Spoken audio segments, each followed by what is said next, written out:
Thomas and Gordon.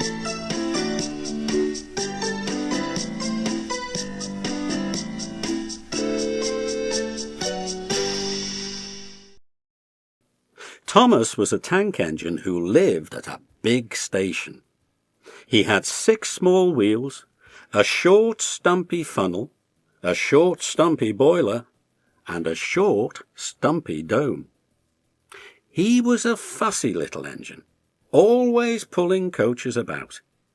He pulled them to the station ready for the big engines to take out on long journeys, and when trains came in and the people had got out, he would pull the empty coaches away so that the big engines could go and rest. He was a cheeky little engine too. He thought no engine worked as hard as he did, so he used to play tricks on them. He liked best of all to come quietly beside a big engine dozing on a siding and make him jump. Peep, peep, peep, pip, peep. Wake up, lazy bones, he would whistle. Why don't you work hard like me? Then he would laugh rudely and run away to find some more coaches. One day Gordon was resting on a siding. He was very tired. The big express he always pulled had been late, and he had had to run as fast as he could to make up for lost time. He was just going to sleep when Thomas came up in his cheeky way. Wake up, lazy bones, he whistled. Do some hard work for a change. You can't catch me. And he ran off laughing. Instead of going to sleep again, Gordon thought how he could pay Thomas out.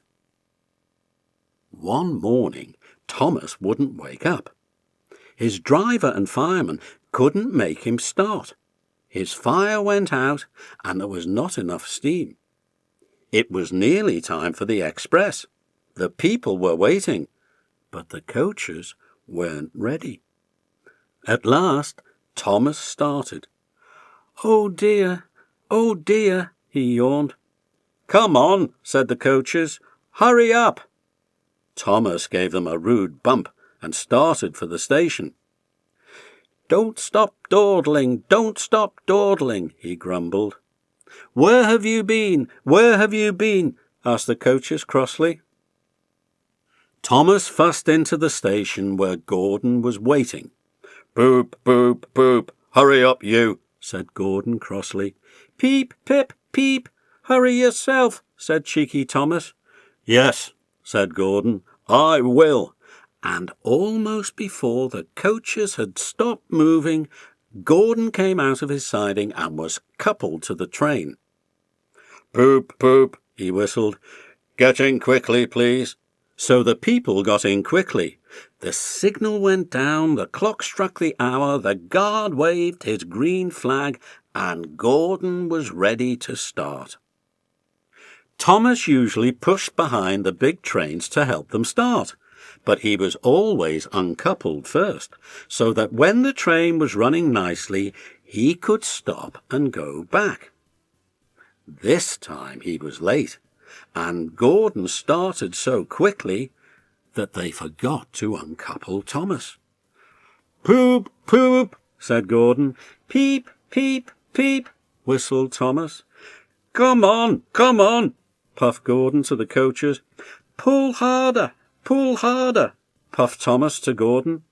The heavy train slowly began to move out of the station. The train went faster and faster. Too fast for Thomas. He wanted to stop, but he couldn't. Peep, peep, stop, he whistled. Hurry, hurry, hurry, laughed Gordon in front. You can't get away, laughed the coaches. Poor Thomas was going faster than he had ever gone before. He was out of breath, and his wheels hurt him. but he had to go on. "I shall never be the same again," he thought sadly. "My wheels will be quite worn out."